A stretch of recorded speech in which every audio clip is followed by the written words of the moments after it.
We have reached the final of the Opera Euro Rapid, and we have a really exciting encounter here. Wesley So against Magnus Carlsen. Exactly the same encounter we had in the Skilling Open, which Wesley ended up winning. So I'm sure Magnus is looking out for revenge. Will he be able to get that revenge? Well, he is close to getting that revenge because he is leading the match 2-1 at this point, which means that Wesley, he needs to win this game in order to tie the match. If he does not win this game, Magnus will win the first match, which means that Wesley will have to win tomorrow, and he will have to win the tie breaks in order to be the champion of the Opera Euro Rapid. Let's see how the game went. This is game 4.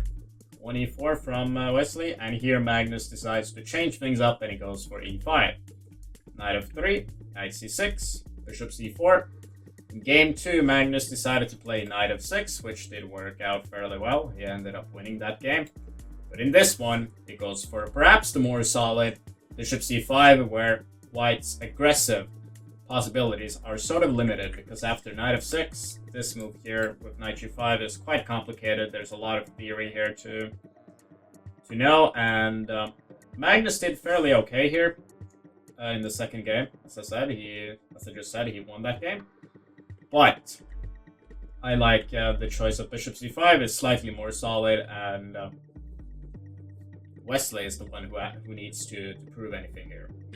So c3, knight f6, and very surprising, Wesley goes for d4 here. And this is not exactly the main move. It is known for being quite drawish. It is the move that Wesley gives in his chessable course, so Magnus should be prepared against this. However, the main move is perhaps d3, and there's a lot of theory which is going to occur. After d4 takes, the main move is also to take on d4. After bishop b4, knight c3, bishop d2, and knight d2 are all possible. Knight c3 is not that great, and bishop d2 and knight d2 lead to fairly dull and dry positions, which is why Wesley goes for e5 here. And the main line goes d5. There are not a lot of squares here, so if you, for example, play knight e4, I got bishop d5, trapping your knight. So you have to play d5, attacking the bishop, and it's not great to take this knight here in this position after takes, and simply rook g8. Black is the one that is doing well. So bishop b5 is the main move. Knight e4, c takes d4, and bishop e6. Knight c3, castles, bishop e3. This line doesn't not really give anything for white, but I think this is a great practical choice. Magnus obviously hasn't studied this for quite a while. It is not something that you see every day. And the thing here is that black is kind of applying pressure against white's center with bishop g4 and f6, while white is sort of maybe play queen c2 and claim that he has the better control of the center, because if he gets rid of the knight, all of a sudden white has tremendous control here. So it is quite an interesting opening. Bishop g4 is the logical way to play, pinning the knight. h3, bishop h5, queen c2, and it does look like a strange move, doesn't it? Because now you allow knight bishop takes f3, and you're allowing the doubling of your pawns. But is this really a great idea? Well, after knight takes c3, b takes c3, this file here could actually be utilized, for example, with rook g1, f4, f5, and this could be extremely dangerous. Magnus does not really have a great attack against white's king, which is why he goes for bishop g6 instead, which I think is a better way to play. The queen needs to move out of the diagonal, so queen b3 is on the board. Knight e7. Magnus will want to bring his knight to f5, perhaps also c6, kick away the bishop on b5. Wesley castles, c6, bishop d3, and here we have knight f5. So I think black is doing fairly okay, but the position is interesting. There's a lot of stuff going on, and white is slightly more space, but I do think that black is completely fine in this position. Queen c2. And I think this is some preparation from Wesley, really. I think he has this position in his course, which is quite remarkable. But it's not such a huge surprise either, because there really isn't. Black does not really have so many options in this line. The way of playing with bishop g4 is quite normal, and also 97, knight f5 is also extremely logical, which does explain why Wesley does have this position. After knight takes e3, f takes e3, bishop takes d3, queen takes d3, a lot of pieces are exchanged, and you might think that now Magnus is quite close to the draw due to the fact that so many pieces have been exchanged, but that's not really the case. Wesley has excellent control of the center, and he has all of these clumps of, this clump of pawns here, which means that this bishop is not really too good. And also, there are ideas of h4 and h5, for example, and in the future, and it could quickly become quite dangerous. Also, c4, e4 is another way of playing and trying to advance these pawns, because after all, those pawns can also become quite dangerous. So I do think Magnus, he needs to be a little bit careful. And I do like his move here, which is f6, attacking the center, c4, and it goes bishop c7. And this is actually not a great move. Look at the bar. It is going up, and there is a reason for that. And that is the fact that white can now advance his pawns. He takes on d5, and after queen takes d5, e takes f6, g takes f6. Magnus does not even want to take with the rook. After rook takes f6, we have e4, and white has a beautiful center here with e5 coming next. For example, queen d7, e5, and now knight g5 is also coming, so it's extremely dangerous. I don't think Magnus is lost, but he certainly needs to play with extreme precision here, which is really difficult. And I do understand why he takes here, because now he has more control on these squares, and it's not looking that dangerous. The only issue is that this square here is extremely weak. So if Wesley manages to get a knight to f5, which is not really that difficult, is going to be doing extremely well.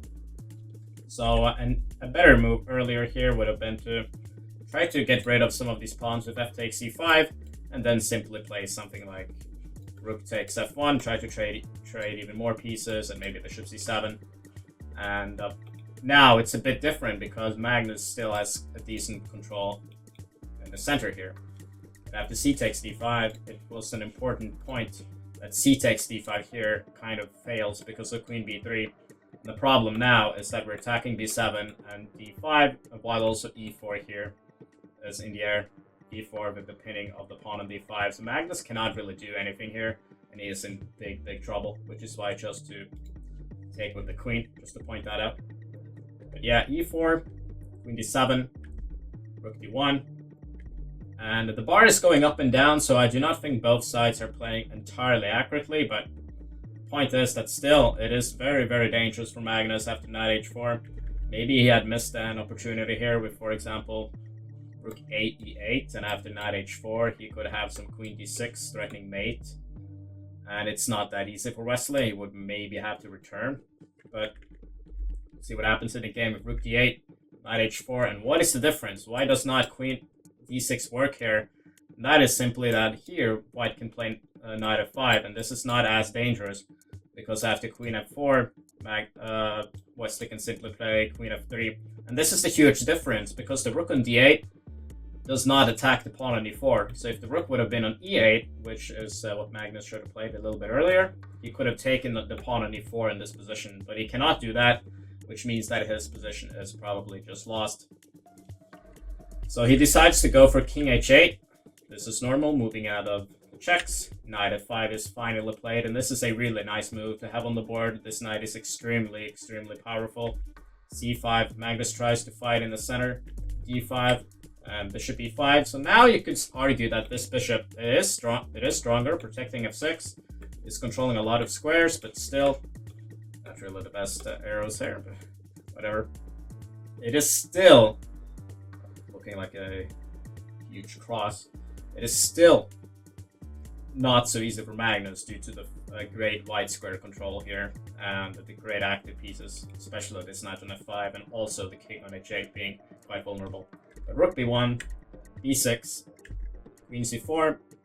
Wesley is just improving his pieces, and it's not easy to be Magnus Carlsen there. Plays rook e8, king h1, improving the king. Rook f4, protecting the pawn on e4, and Magnus takes it anyway. He sacrificed an exchange, but there isn't really that much to do.